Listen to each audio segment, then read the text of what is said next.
Direction la bourse de Francfort, mais en tout cas direction Eric Seban. Bonjour. Bonjour Rosine. Pour le Chronocap, vous êtes trader, formateur et coach et on va donc parler évidemment du DAX, cet indice allemand qui a terminé hier sur une belle hausse, plus 1,15%, qui le porte à 13 688 points. Il s'agit tout simplement de son plus haut depuis un mois. Depuis plus que ça même, parce que le point bas a été touché début octobre. Alors bon, je mégote, mais je chipote, pardon, puisque ça fait un peu plus d'un mois. Mais en effet, oui, le DAX semble inarrêtable, puisque là nous sommes un cran au-dessus par rapport à mercredi dernier, où nous étions sur cette résistance, cette zone de résistance 13 380-460. On avait échoué à la dépasser la semaine précédente.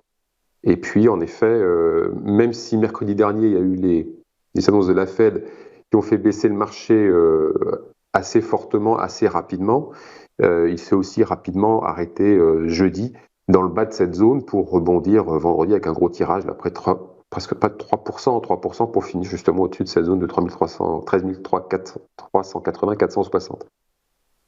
Donc, le DAX, comme je le disais à l'instant, semble inarrêtable, comme l'ensemble des indices d'une manière générale. Ça continue de monter. C'est pas vraiment une surprise.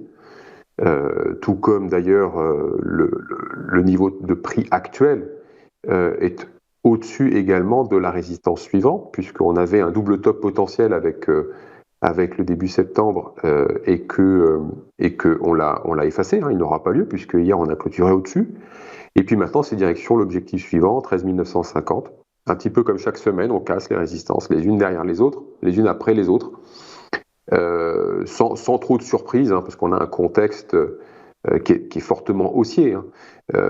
Les vendeurs n'insistent pas. Voilà, ils sortent rapidement, tout repli du DAX comme mercredi dernier est une porte de sortie quand on a mal vendu, hop, un petit retour et puis on sort à peu de frais. Et puis, on n'est plus très très loin de 13 950 qui est le double top et également l'objectif, alors double top avec mi-août et puis l'objectif chartiste de ce mouvement de hausse. Alors double top potentiel, toujours pareil. Est-ce qu'on ira au-dessus? Est-ce qu'on repartira en arrière? On verra bien. En tout cas, mi-août, nous étions sur ce niveau de prix avant une grande descente de 15%. 15%, voilà, qu'on est en train de gommer depuis le premier jour d'octobre. Donc le directionnel actuellement, il est très marqué, on le voit bien sur le graphique, tellement marqué que un retour en arrière, un fort retour en arrière, c'est complètement exclu sans une nouvelle particulière évidemment, encore que. Et en tout cas, il n'y aura pas de retour en arrière rapide. Il faudra, s'il y en a un, par exemple, parce que le double top vers 13 950 devient vraiment un double top, donc c'est-à-dire que les prix repartent en arrière, il faudra une période de consolidation préalable avant d'entrevoir les vendeurs revenir sur le marché pour essayer de jouer justement ce repli. Alors, c'est l'objectif principal du mouvement, mais c'est chartiste. Le contexte montre bien que il continue d'y avoir des achats. Plus ça monte et plus on finit par se demander d'où viennent les achats. Alors, évidemment, je disais déjà il y a plusieurs semaines qu'on peut monter simplement parce qu'il n'y a pas de vendeurs. Très peu d'achats suffisent pour faire monter le marché si vous n'avez pas une force baissière en face. C'est ce qui se passe puisque les volumes restent modestes.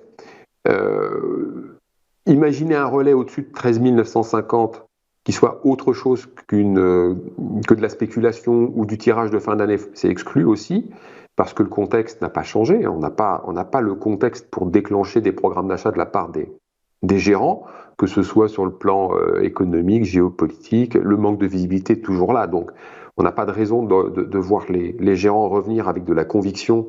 Et donc, même si c'était le cas, tout d'un coup, l'horizon s'éclaircirait. Sur le plan chartiste, il faudrait quand même avoir un repli pour pouvoir leur donner des portes d'entrée satisfaisantes. Donc tout ça, il va falloir que ça se digère. Cette hausse, il va falloir qu'elle se digère. Ça reste encore un mouvement de hausse. Si on revient vers 13 950, là, on aura, sur le plan de chartiste, toujours invalidé la tendance baissière qui prédomine depuis février. Il ne faut pas se tromper, on n'a toujours pas passé en tendance haussière. même si ça y ressemble, parce que le rebond, il est très important. Et quand bien même on déclencherait le signal chartiste, est-ce qu'il faudrait se précipiter à l'achat? Je ne suis pas sûr, je préférerais plutôt rester sur la réserve. Ça reste une zone de double top potentiel qu'on peut légèrement dépasser temporairement, parce que la problématique qu'il faut considérer, c'est d'où viendra le relais. D'où viendra le relais pour aller plus haut? Ce ne sera pas un relais de conviction, comme je l'ai évoqué, ce sera encore de la spéculation, et il ne faudra pas se faire avoir, parce qu'une fois qu'elle aura cessé la spéculation à l'achat, ça repartira dans l'autre sens si on n'a pas un relais, quel qu'il soit. J'en veux pour preuve cette volatilité qui, effectivement, le DAX est monté d'un cran, donc la volatilité baisse un petit peu, c'est normal. Elle est à 17, elle reste encore élevée. Et si elle est encore élevée, c'est parce que les gérants restent méfiants. Donc, je ne les sens pas encore prêts. A priori, toutes les indications montrent qu'ils ne sont pas encore prêts à avoir de l'appétit pour retourner sur le marché. Et comme je vous dis, s'ils revenaient sur le marché avec des volumes, eh bien, il faudrait qu'il y ait un repli pour leur donner une porte d'entrée satisfaisante. Donc, pour l'instant, s'ils sont acteurs de cette hausse, c'est à la marge, uniquement à la marge, et sous la contrainte de devoir investir un flux de liquidité.